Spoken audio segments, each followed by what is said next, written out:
Welcome to our channel.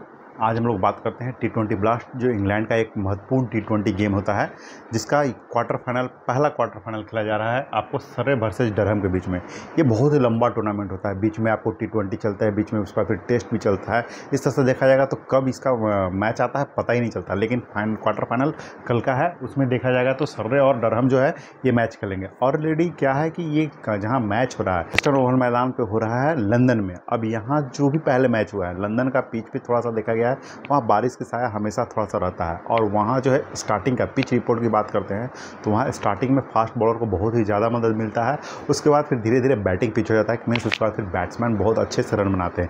Means की बोल सकते हैं कि ये पिच बैलेंस्ड पिच है। अब बात कर लेते हैं दोनों का जो है 13-14 सदस्यीय टीम का जो है अनाउंसमेंट किया गया है, तो उसमें तो डरहम का देखा जाए तो जे क्लार्क के साथ ए लेस जो कैप्टन है वो बैटिंग करने के लिए आते हैं और बहुत ही अच्छा शानदार ओपनिंग पार्टनरशिप देते हैं।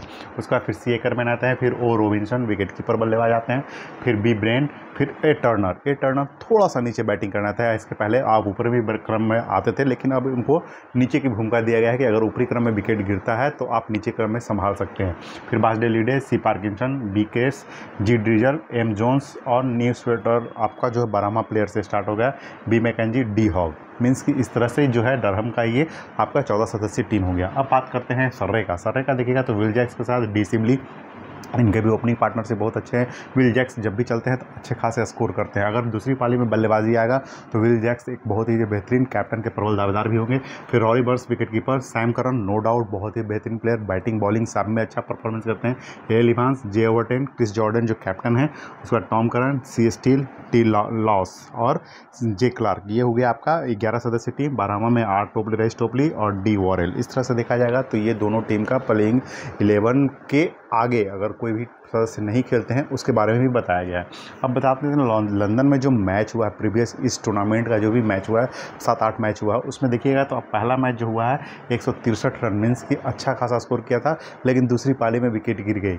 ऐसा कम देखने को मिलता है कि दूसरी पाली में विकेट गिरता है, इसमें पहली बार देखा गया। दूसरी पाली में देखा गया दूसरे मैच में तो 173 का स्कोर किया गया था और 177 मतलब इजी चेस कर लिया गया था। उसके बाद फिर देखा गया 213 रन बनाया गया। बैटिंग मतलब समझ के बहुत अच्छा था। सेकंड पाली में भी 177 तक पहुंच गया, मीन्स की पूर्णतः बैटिंग पिच हो गया था उस दिन। फिर उसके बाद फिर पानी पड़ गया, जिसमें देखा गया था 78 रन पे ऑल आउट हो गई टीम। दूसरी पाली में 82 रन पर बनाकर जीत गया था। चौथे मैच में 170 और दूसरी टीम भी 170 ही बनाई थी। मीन्स की इस पिच पर देखा गया है कि आप पहले बल्लेबाजी करते हैं, अगर थोड़ा सा टिक जाते हैं तो स्कोर बहुत अच्छा चला जाता है। उसके बाद फिर थोड़ा सा चेस करना मुश्किल है। टॉस करने वाले टीम कोशिश करता है बॉलिंग ले कि स्टार्टिंग में ही विपक्षी टीम के 3 से 4 बल्लेबाज आउट कर देते हैं तो स्कोर कम बनेगा, तो उसको चेस किया जा सकता है। मतलब कि यहाँ टॉस जीतने वाली टीम बहुत ही मुश्किल हो जाएगा कि बैटिंग ले कि बॉलिंग ले, क्योंकि ये पिच बैलेंस है। अगर स्टार्टिंग में बॉलिंग ले लिए, अगर विकेट नहीं गिरा तो रन ज़्यादा बन जाएगा, जिसको चेस करना थोड़ा सा मुश्किल है। अगर टॉस जीत के पहले बल्लेबाजी करने लगे, विकेट गिर गया, रन कम बनेगा, तो उसको ईजी चेस कर सकता है दोनों टीम। इस तरह से मिला देखा जाएगा तो ये पिच पूर्णतः बैलेंस्ड पिच है। हम लोग को उससे बात नहीं करना, हम लोग को तो ड्रीम टीम से मतलब है कि हम लोग को कौन सा एक ऐसा प्लेयर रखा जाए जो ड्रीम टीम में सबसे ज़्यादा पॉइंट देगा और हम लोग को ड्रीम टीम जितवाएगा। ड्रीम टीम में देखिएगा तो सबसे पहले हम लोग चलते हैं कि इनका जो है पिच है, पिच बैलेंस पिच है, तो बॉलिंग को ज़्यादा मदद करेगा और मिडिल ओवर में जो बैटिंग करते हैं उनके लिए है। तो सबसे पहले हम लोग विकेट कीपर बल्लेबाज की बात करते हैं। तो देखिएगा तो ओलिया रॉबिन्सन इधर से विकेट कीपर करते हैं, इधर से रॉरी बर्न्स करते हैं। मीन्स की ऊपरी क्रम के बल्लेबाज हैं, तो आपको मेरे ख्याल से जो होगा पहला प्लेयर आप दोनों को रख सकते हैं, मीन्स की रॉरी बर्न्स और दूसरा ओलिया रॉबिन्सन। अब रीज़न क्या है ये दोनों को रखने का कि ये दोनों टीम अपने अपने स्टार्टिंग में अगर विकेट गिरता है तो बैटिंग करने के लिए आएंगे तो अच्छे खासे स्कोर करेंगे और एक आध दो कैच पकड़ेंगे, फास्ट पिच है, तो ये दोनों ड्रीम टीम के हिस्से बन सकते हैं। तीसरा प्लेयर सरे की तरफ से देखते हैं। सरे की तरफ से देखिएगा तो आप सैम करन, प्रत्येक मैच में आपको कुछ अच्छा योगदान करेंगे और विकेट भी लेते हैं तो सैम करन हो जाएंगे। और सैम करन बहुत लोग जो है इनको कैप्टन बनाएंगे, बहुत ज़्यादा कैप्टन बनाएंगे और ये कैप्टन के प्रबल दावेदार भी रहेंगे। चौथा प्लेयर देखिए ओपनिंग क्रम, अगर सर्रे पहले बल्लेबाजी करने आता है तो विल जैक्स या डी सिबली, ये दोनों में से किसी एक को ही रखिएगा, तो मीन्स कि ओपनर आपके दोनों में से कोई एक ही रहेगा, जैक्स या डी सिबली। मेरे ख्याल से आप डी सिबली के साथ चले जाइएगा, क्योंकि विल जैक्स थोड़ा सा प्रॉब्लम करा करते हैं, मीन्स कि बहुत जल्दी रन मारने के चक्कर में आउट हो जा रहे हैं। इनका थोड़ा सा कमज़ोर पक्ष विपक्षी टीम को पता चल गया, इसलिए थोड़ा सा प्रॉब्लम है।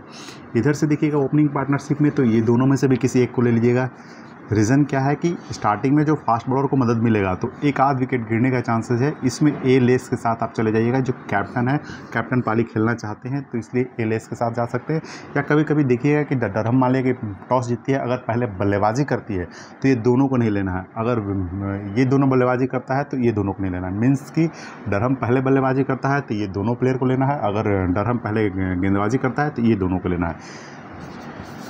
छठा प्लेयर, यहाँ जो है बॉलर को थोड़ा सा विकेट मिलने का चांसेस ज़्यादा है, तो आप थोड़ा सा देखिएगा कि यहाँ बी केयर्स जो है बॉलिंग अच्छा करते हैं, उनका परफॉर्मेंस भी अच्छा है, तो आप बी केयर्स के साथ चले जाइएगा। सातवां प्लेयर बास डे लीडे, नो डाउट बहुत ही अच्छे प्लेयर हैं, अपनी टीम के लिए अच्छा खासा परफॉर्मेंस करते हैं और ये भी कैप्टन के प्रबल दावेदार रहेंगे अपनी टीम के लिए। आठवां देखिएगा जे ओवरटन, इनको बॉलिंग भी मिलता है, बैटिंग भी करते हैं, आपको ये अच्छे खासे पॉइंट दे सकते हैं, तो ये भी आपके कैप्टन के प्रबल दावेदार रहेंगे। नौवां क्रिस जॉर्डन, रीज़न क्या है क्रिस जॉर्डन का कि ये जो है आपको जो है लास्ट ओवर बॉलिंग करने के लिए आएंगे, उसमें विकेट गिर लेने का चांसेस रहता है, 2 से 3 विकेट लेंगे, तो ये भी आपके कैप्टन के प्रबल दावेदार हो जाएंगे 9वें प्लेयर। 10वां और 11वां, ये 2 प्लेयर थोड़ा सा आपको जो है अच्छा से चूज करना पड़ेगा कि जो आपको पॉइंट दे, अच्छा खासा पॉइंट दे।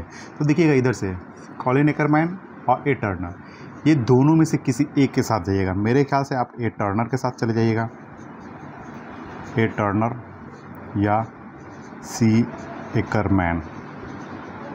किसी मैच में एक एकरमैन के साथ चल जाएगा। 4 से 5 टीम बनाते हैं तो 1 में या 2 मैच में आप एक एकरमैन के साथ चल जाइएगा, ज़्यादातर ए टर्नर के साथ जाइएगा, क्योंकि ये आपको निचले क्रम में बहुत ही अच्छा बल्लेबाजी करेंगे, कभी कभी स्पिन गेंदबाजी भी कर लेते हैं, तो एक आध विकेट निकालने का चांसेस रहता है।